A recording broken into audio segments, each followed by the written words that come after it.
Wednesday என்ன சமையல் பார்க்கலாம். இன்றைக்கி லஞ்சு டிஃபன் ரெண்டுமே.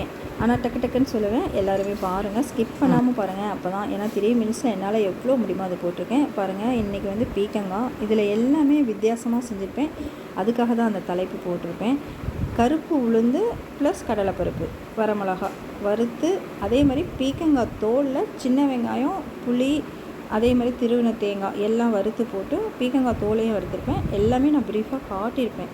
ஃபஸ்ட்டு இதை அரைச்சிக்கணும், அதுக்கப்புறம் அதெல்லாம் போட்டு அரைச்சி சூப்பரான பீக்கங்காய் துவையல் ரெடி பண்ணேங்க. தாளிச்சு ஊற்றினா இது சாப்பாட்டுக்கும் நம்ம நெய்யோ நல்ல நெய்யோ போட்டு சூடான சாதத்தில் சாப்பிட்லாம். லஞ்சுக்கும் சாப்பிட்லாம், டிஃபனுக்கும் இட்லி தோசை செம்ம டேஸ்ட்டாக இருக்கும். இதுதான் மார்னிங் டிஃபன். கடல சட்னி ஆஸ் யூஷுவல், அதனால் நான் வந்து அது வீடியோ எடுக்கலை.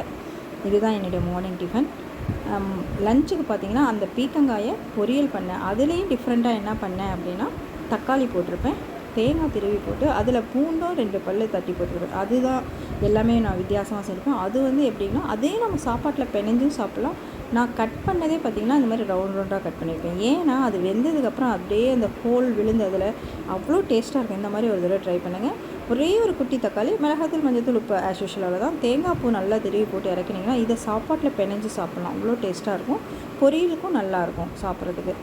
சாம்பார், தயிர் சாதம், இது எல்லாத்துக்குமே. அதே மாதிரி பார்த்திங்கன்னா, வெண்டைக்காய் வந்து சிகப்பு வெண்டைக்கான்னு, நாட்டு வெண்டைக்கான்னு சொல்லி வாங்கிட்டு வந்தாங்க. ஆனால் வணக்குனா அது பச்சையாக மாறிடுச்சு.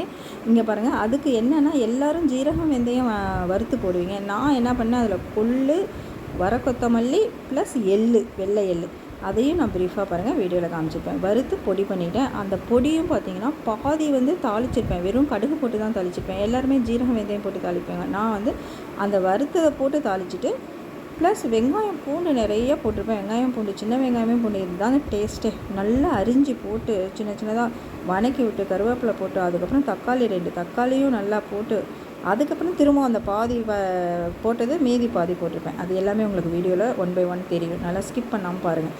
இந்த மாதிரி ஒரு தடவை செய்யுங்க. மற்றபடி அதே தான், கொத்தமல்லி தூள், மிளகாத்தூள்லாம். அந்த வணக்கினதுக்கப்புறம் அந்த வெண்டைக்காயை புளி கரைச்சி ஊற்றினீங்கன்னா ஓகே. தேங்காய் வேண்டாங்கிறவங்க, தேங்காய் வேண்டாம் அப்படிங்கிறவங்க நல்லா புளி கரைச்சி அதிலே தண்ணி கொஞ்சம் ஆட் பண்ணி உப்பு போட்டு அப்படியே இறக்கிக்கலாம் எண்ணெய் பிரிஞ்சு வரும்போது. நான் வந்து தேங்காய் போடுவேன். ஏன்னா தேங்காய் போட்டால் இன்னும் டேஸ்ட்டு தூக்கி கொடுக்கும். தேங்காயும் ரொம்ப போட தேவையில்லை. சும்மா ஒரு 10 அரைச்சி கொஞ்சம் தண்ணி மாதிரி போட்டிங்கன்னா அது கெட்டியாயிடும். ஏன்னா நம்ம எள்ளு இதெல்லாம் போடுறோம் இல்லைங்களா, கொள்ளு இதெல்லாம், அதனால் கெட்டியாயிடும். அதனால் கொஞ்சமாக ஊற்றுங்க. பாருங்கள், அதே பார்த்திங்கன்னா கிரேவி சூப்பராக இருக்கும். பாருங்கள், நான் தண்ணி மாதிரி தான் தேங்காய் சும்மா கொஞ்சம் தான் அரைச்சினா, அந்த மிக்ஸி கழுவுன தண்ணி அது எல்லாமே சூப்பராக இருக்குங்க. இட்லி தோசைக்கும் இது தொட்டு சாப்பிட்டாலும் நல்லாயிருக்கும். இந்த வெண்டைக்காய், ஒரு வெண்டைக்காயை தொட்டு சாப்பிட்டிங்கன்னா எவ்வளோ சாப்பாடு வேணாலும் சாப்பிட்லாம். இந்த மாதிரி ஒரு தடவை ட்ரை பண்ணிவிட்டு எனக்கு கமெண்ட் பண்ணுங்கள்.